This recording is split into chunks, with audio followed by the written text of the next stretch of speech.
Hier, j'ai publié une vidéo dans laquelle je parlais de la Côte d'Ivoire, notre beau pays.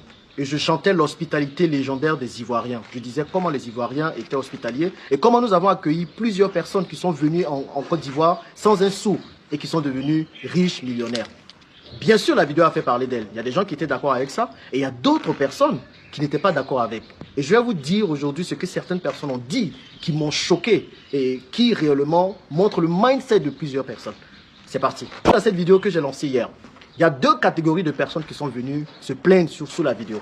Il y a d'abord des Ivoiriens qui sont venus dire « Jean-Yves, pourquoi tu incites les étrangers à venir en Côte d'Ivoire? La Côte d'Ivoire aux Ivoiriens, non aux étrangers. » Je vais vous donner votre réponse dans cette vidéo. Il y a une deuxième catégorie de personnes qui disent que les Ivoiriens sont des vauriens. Les Ivoiriens ne font rien. Les Ivoiriens, ils laissent leur pays aux étrangers. Et ce sont les étrangers qui gèrent tout. Vous là, vous aurez aussi votre réponse dans une autre vidéo.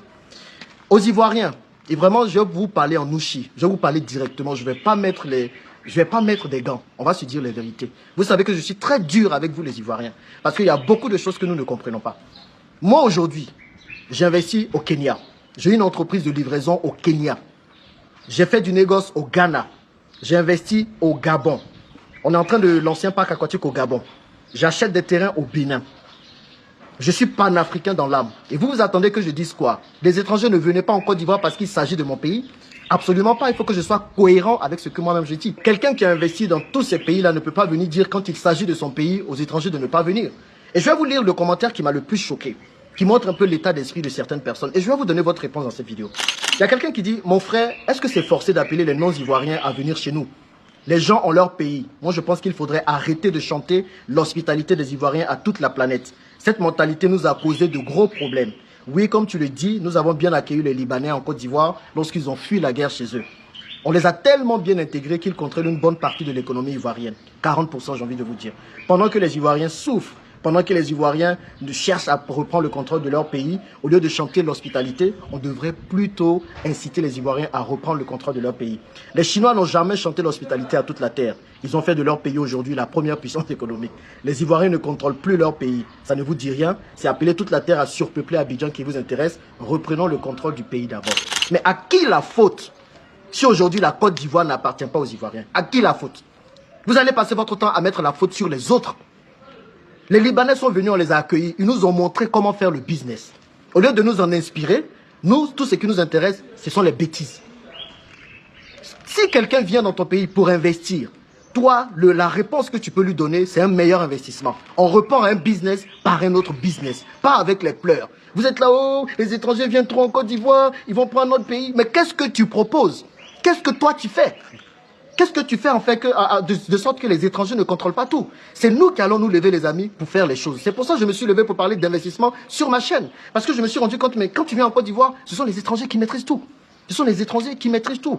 Donc, il faut nous lever pour commencer à investir. Mais quelle est la réponse que vous donnez aux différentes vidéos que je fais? Tout ce qui intéresse aujourd'hui la jeunesse ivoirienne, c'est les buzz, c'est les discours. Prenez la télé ivoirienne, elle fait pitié. Combien d'émissions d'entrepreneuriat et d'investissement on a à la télé ivoirienne? Personne ne les regarde. On n'en a pas beaucoup. Tant que vous allez continuer à vouloir vous amuser les gens vont venir investir dans notre pays. Je vais vous donner quelques exemples.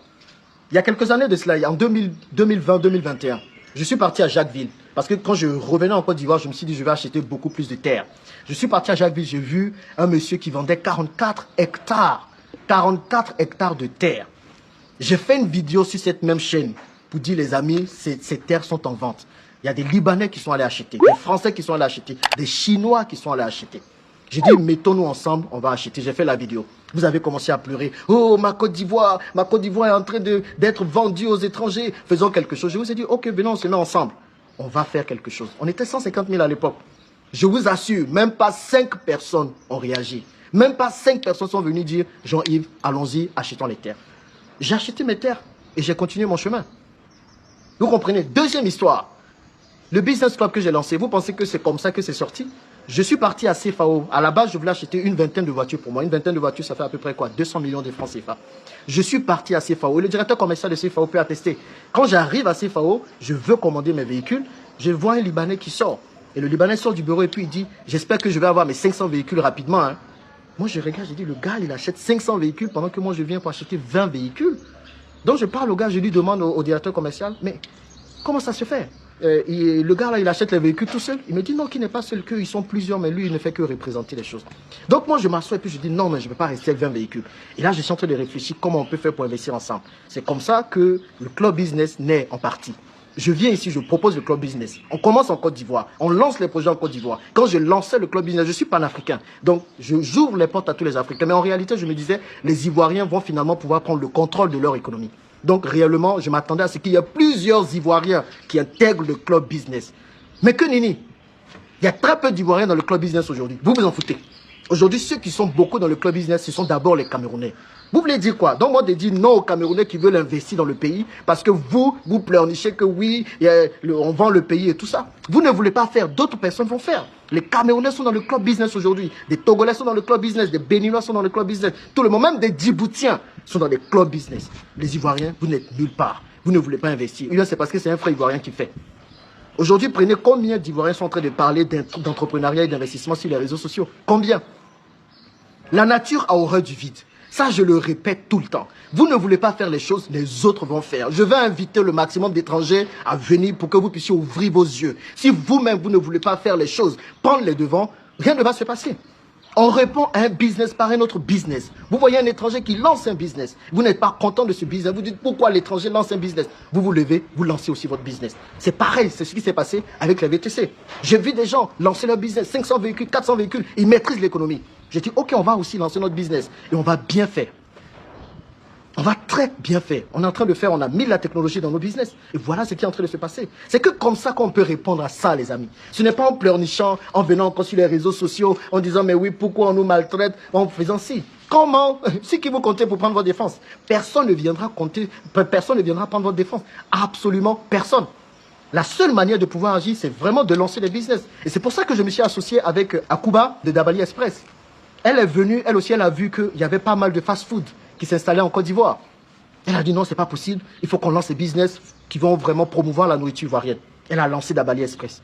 Heureusement que quelques Ivoiriens l'ont aidé. Quelques Ivoiriens l'ont soutenu, je veux dire, et ils sont allés manger là-bas. Moi, je suis venu, j'ai regardé aussi, j'ai dit, mais pourquoi il y a trop de restaurants de fast-food étrangers comme ça? On a lancé aussi, et je voulais lancer aussi un restaurant. Je suis allé la voir, on s'est mis en partenariat, on a lancé Dabali Express. Vous avez vu ça dans tous les médias. C'est que comme ça qu'on va agir. C'est que comme ça. Et je comprends certains qui veulent qu'on protège le pays. Mais la meilleure façon de protéger le pays, il y a deux choses. La première façon, c'est de tout simplement mettre des lois en place qui vont permettre vraiment que le pays soit protégé. Je m'explique. Au Kenya, par exemple, qu'est-ce qu'ils font? Ils ne disent pas « ne venez pas investir ». Aucun pays ne dit « ne venez pas investir ». C'est une bonne chose que des étrangers viennent investir dans votre pays. C'est une bonne chose que nous soyons hospitaliers. Retenez-le bien. C'est une très bonne chose. Ce n'est pas tous les pays qui sont comme ça. Mais qu'est-ce qu'on fait pour mettre du protectionnisme en place? Au Kenya, vous partez, tout le monde peut ouvrir une entreprise. Moi, j'ai une entreprise là-bas. Mais on dit, si tu ouvres une entreprise tout seul, tu payes 30% d'impôts en tant qu'étranger. 30% d'impôts. Par contre, si tu t'associes à un Kenyan, tu ne payes que 10% d'impôts. Vous pensez que qu'est-ce que j'ai fait? Je me suis associé avec un Kenyan pour ouvrir mon business là-bas. Et c'est ce que tout le monde fait. Donc maintenant, la même chose, c'est ce qu'il faut appliquer ici. Au lieu de pleurnicher, de dire non, on ne veut pas les étrangers qui viennent investir ici, mettons plutôt ce genre de loi en place. Dubaï l'a fait. Aujourd'hui, Dubaï est là. Dubaï est une place très attractive. Ils attirent beaucoup de personnes, mais ils protègent leur économie. Ça, c'est une manière de protéger aussi notre économie. De mettre en place un système, un business, un Ivoirien. Mais qui va faire ça? C'est moi qui vais faire ça? C'est pas moi qui vais faire ça. Ce sont nos gouvernements. Vous les connaissez. Vous les connaissez. Donc, on ne peut pas compter sur les autres pour faire ça. La deuxième façon que moi je vois de reprendre le contrôle de nos économies, c'est de lancer nous-mêmes des business. Au moins là, moi, je peux agir. Donc, ce que je fais, je lance des business. Mais quand je lance des business, que j'invite les Ivoiriens à venir investir avec moi, ils ne veulent pas. J'ai fait plusieurs vidéos. Où j'étais en train de montrer des China Mall. J'ai dit, regardez, même les Chinois maintenant viennent nous coloniser après les Libanais. Les Chinois sont en train de lancer des China Mall, des China Mart et tout ça. Je vous ai dit, venez quand on se réveille. Qu'est-ce que certains Ivoiriens m'ont dit? Ils m'ont dit, est-ce que toi tu as lancé Kofi Mall et puis on a refusé d'aller là-bas? Ils ont dit, arrête de nous fatiguer là. Toi, tu nous fatigues trop, tu parles toujours des choses qui ne nous intéressent pas. Vous ne vous intéressez pas à l'économie de votre pays. Vous allez venir vous plaindre après que les étrangers sont en train de prendre votre économie. Je suis dur volontairement avec les Ivoiriens parce que nous dormons trop. Nous dormons trop, il est temps de nous réveiller, il est temps de nous lever. Si nous ne faisons rien, bien sûr que les autres vont venir s'enrichir ici. Bien sûr. Et ça, il n'y a pas... On est fair play, c'est normal, c'est comme ça l'économie est, c'est comme ça la nature est. Vous ne faites rien, les autres vont venir faire. Donc, au lieu d'être là, à pleurnicher, au lieu de plutôt vous mobiliser pour faire de la Côte d'Ivoire un pays fermé, j'ai envie de vous dire, concentrez-vous pour faire un pays ouvert. Le pays peut être ouvert. Maintenant, comment nous allons pouvoir protéger nos pays, ce sont les deux choses que j'ai dites. Maintenant, comme moi, je ne fais pas que parler et que je pose des actions, voici les 3 actions que je vais faire, vous allez voir. La première action que je lance aujourd'hui, c'est peut-être d'interviewer plus d'entrepreneurs et investisseurs ivoiriens. Parce que je me rends compte que ceux-là, on ne parle pas beaucoup d'eux. Vous comprenez? Le Cameroun est connu pour être un pays où il y a beaucoup d'entrepreneurs. Et c'est bien, moi, mes frères camerounais, je les admire énormément. Mais on va aussi lancer ça. Si vous connaissez des entrepreneurs ivoiriens qu'il faut mettre en lumière, dites-le moi. Comme ça, on va aussi proposer des choses. On va proposer autre chose que ce qui est proposé à la télé, que les buzz, que les histoires à dormir debout. Ça, c'est la première chose. La deuxième chose, je vais prendre quelques gens, quelques Ivoiriens, quelques abonnés et on va circuler dans la Côte d'Ivoire. Connaître davantage notre pays, c'est quelque chose qui va arriver aussi. Et la troisième chose, on va relancer le génie africain. Le génie africain, c'est un concours pour pouvoir récompenser des entrepreneurs qui ont de très bonnes idées et peut-être qui manquent de financement. Donc on va faire l'édition Côte d'Ivoire. C'est-à-dire ceux qui sont là, qui disent tout le temps, oui, on n'a pas de financement, tout ça, on va venir vous donner le financement. Même ça, là, on a lancé le concours. On a dit, on vous donne le financement. Personne n'est venu s'inscrire. Aucun Ivoirien. Il y a fait quoi? Que 5 ou 10 personnes. J'ai dit, je donne 20 millions de francs CFA. Venez proposer vos projets. Personne n'a réagi. Je vais relancer encore. Moi, c'est tout ce que je peux faire. Tout ce que je peux faire, c'est mettre en place le système pour permettre aux gens d'investir, pour permettre aux gens d'entreprendre. Maintenant, si vous ne voulez pas, on ne va pas vous forcer. Si ce sont les mougoulis qui vous intéressent, ce sont les sujets à dormir debout qui vous intéressent, les autres vont venir prendre le contrôle de notre pays. Et tout ce qu'on va faire, on va pleurer. Je vais conclure avec cette phrase. La Côte d'Ivoire est un gros gâteau. Vraiment un gâteau très appétissant. Un gâteau qui attire la convoitise de plusieurs personnes. Et tout le monde vient manger. Le seul problème, c'est que les Ivoiriens sont dans le gâteau. On nage dans le gâteau. Mais on ne veut pas manger du gâteau. Mais vous pensez que les autres, ils vont se gêner pour venir manger le gâteau?